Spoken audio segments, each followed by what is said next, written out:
வாய் விட்டு பாடுவதற்கு கூட உரிமை பறிக்கப்பட்டுதான் இருக்குது. சில இடத்துல எனக்கே உரிமை பறிக்கப்பட்டுதான் இருக்கு. நான் வாய் விட்டு பாட முடியாது. என்ன சாமியார் வந்துட்டு பாட்டு பாடிட்டு இருக்க அப்படிம்பானுங்க, பைத்தியக்காரங்க. பாடுறதுக்கு சாமியார் என்ன, யாரா இருந்தா என்ன? பிடிச்சதை அனுபவிக்கணும், அதை அதிகாரத்துடன் அனுபவிக்கணும், அதை உரிமை கொண்டு அனுபவிக்கணும், ஒழுக்கமான முறையில் அனுபவிக்கணும், நாகரிகத்தோடு அனுபவிக்கணும். எத்தனை விஷயம். தனி மனிதனுடைய வாழ்க்கையை சித்தரிப்பதும் அதை சிதைப்பதும் யாருக்கும் உரிமை கிடையாது. அது எப்படி குடிக்கிறவனும் சிகரெட்டு குடிக்கிறோம், சுருட்டு குடிக்கிறவனுக்கு போற ஒரு டெபினிஷன். கருப்புசாமி சுருட்டு குடிக்கிறாரு, கருப்புசாமி சாராயம் குடிக்கிறார், அதனால நாங்கள் குடிக்கிறோம் அப்படின்றீங்க. வேற ஏதாவது பண்ணிக்கிட்டாலும் சிவனே அது பண்றாரு, சிவனுக்கே 2 பொண்டாட்டி, அதனால நாங்கள் பண்றோம், 2 கல்யாணம் பண்ணிட்டு. ஆனா உங்களுக்கு பிடிக்காத சாமியாரா தான் ஒரு சாமியாரா பேண்ட் ஷர்ட்டோட திரியிறான், கழுத்துல ஒரு மணி இல்லை, நெத்தியில் ஒரு பட்டம். என்னத்துக்கு போடணும்? எல்லாம் போட்டிருக்கிறீங்களா? கட்டி சாதிச்சுட்டாங்களா? சொல்லு. இல்லை, அம்மா இருக்கிறது உண்மை, எப்படி இருக்குன்னு எனக்கு சொல்லி கொடுத்தது உண்மை. எந்த தாய் தன்னுடைய பிள்ளை வேடம் கட்டி ஆடுவதற்காக ஒற்றுக்கொள்வார்? என் அம்மா ஒத்துக்க மாட்டான். என் அம்மா நான் சந்தோஷமா இருக்கணும்னு ஆசைப்பட்டா. இந்த உலகம் உனக்காக படைக்கப்பட்டது, அம்மா நான் உனக்காக பிறந்திருக்கேன், நீ ஹாப்பியாயிரு, யாரையும் தொந்தரவு பண்ணாத ஹாப்பியாருன்னு சொல்லியிருக்கேன். அவ்வளவுதான். பிடிச்சதை சாப்பிடலாம். யாரு உணவு யாருக்கு உரிமையானது? புழு என்ன கண்ட்ரோல் பண்ண முடியும்?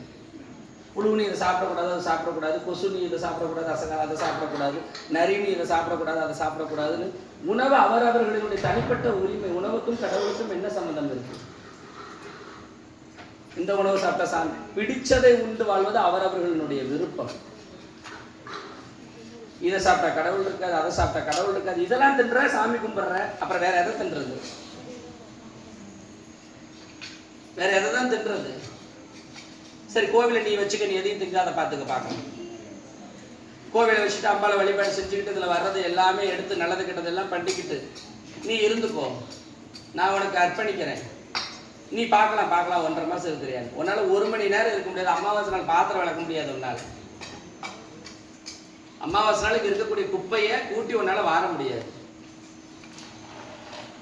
ஒருத்தர் சரியான முறையில பண்ணல, சிறு தவறு நடக்குதுன்னா அந்த தவறை சரி செய்யறதுக்கு உண்டான நட்பான அறிவுரைகள், அசிங்கப்படுத்தக்கூடிய மட்டமான வார்த்தைகளை பேசக்கூடாது.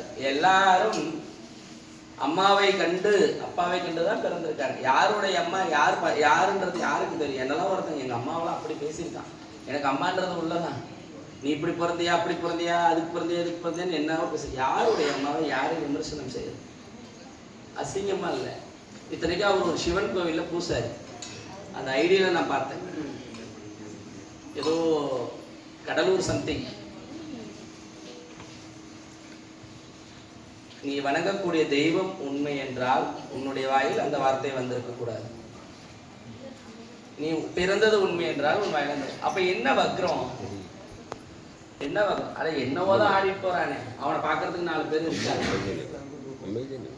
அவங்களுக்கு ஒரு சந்தோஷம் இருக்கு.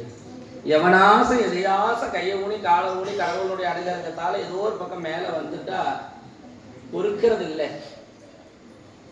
சாப்பாடு பெத்தவைகளுக்கு போடுறது இல்லை, அரிசி பருப்பு வாங்கி கொடுக்கறது இல்லை, கட்டின பொண்டாட்டிக்கு போட்டு வந்த நகையை முதல்ல விடுறது இல்லை, என்ன செரும்பி வாங்கி கொடுக்கறது இல்லை. ஒரு வாரம் கண்டாவோ மாசம்